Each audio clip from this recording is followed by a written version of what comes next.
Now, this article talks about the demand for a special category status, which is coming from certain states. Certain states of India, like Bihar, they are demanding special category status from central government. Now, in this article, let's see that what is this special category status.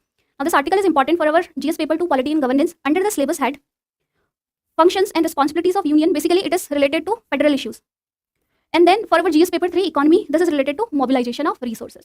Now, let's understand this article. Now, first of all, special category status. Now, what is this status all about? This special category status is a status given by central government to certain states. It is the classification of those states depending on their socio-economic development and depending upon their geographical location. So, if any particular state is given special category status, the central government provides additional financial incentives or additional financial assistance to that particular state. Now, let's see that how many states in India are categorized under this special category states. Presently, there are 11 states in India in this particular category, and these are the 7 northeastern states of India. Apart from this, Sikkim. Apart from this, the mountainous states of Uttarakhand, Himachal Pradesh, plus Telangana. These are the 11 states presently which are given this category, this status of special category status. And this special category status, this was given firstly in the year 1969 by the recommendations of the 5th Financial Commission, depending upon, based on a particular criteria that was given by the Gadgil formula or Gadgil-Mukherjee formula. Now, what is the criteria depending on which any state can be given this status? This criteria is that, first of all, hilly and difficult terrain. Any state with hilly and difficult terrain, there would be difficulty in building infrastructure, and there will be other developmental challenges that a state can face. So that's why this is the first criteria. Other criteria is low population density. When population density is low, then per capita cost of infrastructure development is high, okay, and revenue collection is less. So this is another reason. Next reason is sizable share of tribal population. So tribal population, they have their unique developmental challenges. So in order to balance the regional development, such a status is given. Other thing is strategic location of states along the borders. So the states which are located near international borders, they're also under this category because they have to spend more in border management and defense establishments, okay, and building defense infrastructure. Other thing is any state with economic and infrastructural backwardness. For that reason, this status is given. Other thing is for non-viable nature of state finances. That means if the revenue generation or the revenue generation capacity of any particular state is less, or say the tax collection base in that state is less, so in that sense, if the state is not able to sustain its expenses, in that case, the state can be given special category status. Generally, it is a combination of all these factors which is taken into account, okay. Now, let's see that what are the benefits which come along with this particular criteria when a state is placed here. Now, first benefit is that earlier when this criteria was proposed, so based on this Gadgil formula, what government did, government set aside 30% of its gross budget as a central assistance to these particular states. That is the gross expenditure the central government is going to do in one financial year from the gross budget, or the total expenditure which the government is going to do from the budget for any particular financial year.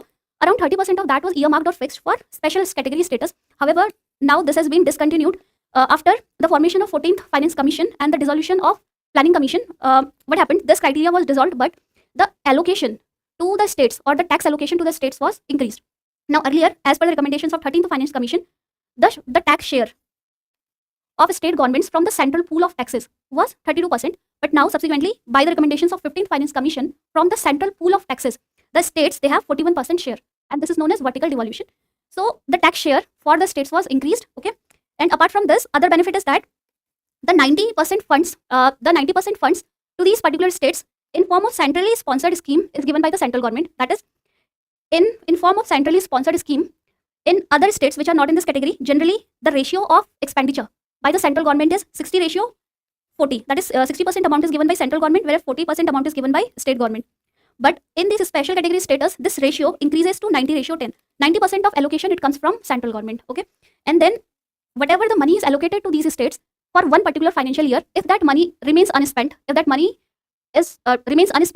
that money is carried forward to next financial year. That is, that fund does not lapses, and this is this gives certain kind of flexibility to that particular state government to not spend haphazardly, okay. That is for planned expenditure of that particular amount. And then tax concessions. Certain forms of tax concessions are given to the industries for the industrial development. So if any industry wants to import any raw material, for that the custom tax would be less. So the tax concessions in form of less custom tax, okay. Other income tax would be less. and the corporate tax would be less, plus excise duty. So these are certain and other taxes. So tax concessions in form of lowering these all taxes, this is given to these states in order to promote industrial development in these states. Okay. Now let's see the demand to be included in the special category states. It is coming from certain states. Now the 14th Finance Commission, it said that from now onwards, no more state would be included in this particular category. But still there is a demand from states. For example, there is a demand from Bihar. Now what are the reasons why Bihar wants to be included? The reason is that this criteria of economic and infrastructural backwardness, the multidimensional poverty index of Niti Aayog, it shows that around 52% population of Bihar, it lives in multidimensionally poor. And if we see the multidimensional poverty index of Niti Aayog, it comprises of three major categories. It measures three major categories. For example, how is the state performing in health parameters, educational standard of living, which also includes the state of cooking fuel there, sanitation facilities, drinking water, electricity, housing, assets, other health outcomes as well as educational outcomes. So based on this indicator, this multidimensional poverty index of Niti Aayog, Bihar is the least developed state in India, and around 52% of the population of that state is living in multidimensional poverty. So this is one criteria. The second thing is that by the bifurcation of Bihar into Jharkhand, there is a revenue loss for Bihar because the mineral rich region of Jharkhand was separated from this state, and also there are multiple disasters which happen in Bihar. For example, the northern region of Bihar is prone to floods, whereas the southern region of Bihar is prone to droughts. Okay, and because of other issues, like there are issues in financial governance because of poor financial governance in that state. So this is the reason that the state is underdeveloped. The economic, it comes under the criteria economic and infrastructural backwardness, and the second criteria, non-viable nature of state finances. Okay, so this is the reason which Bihar quotes.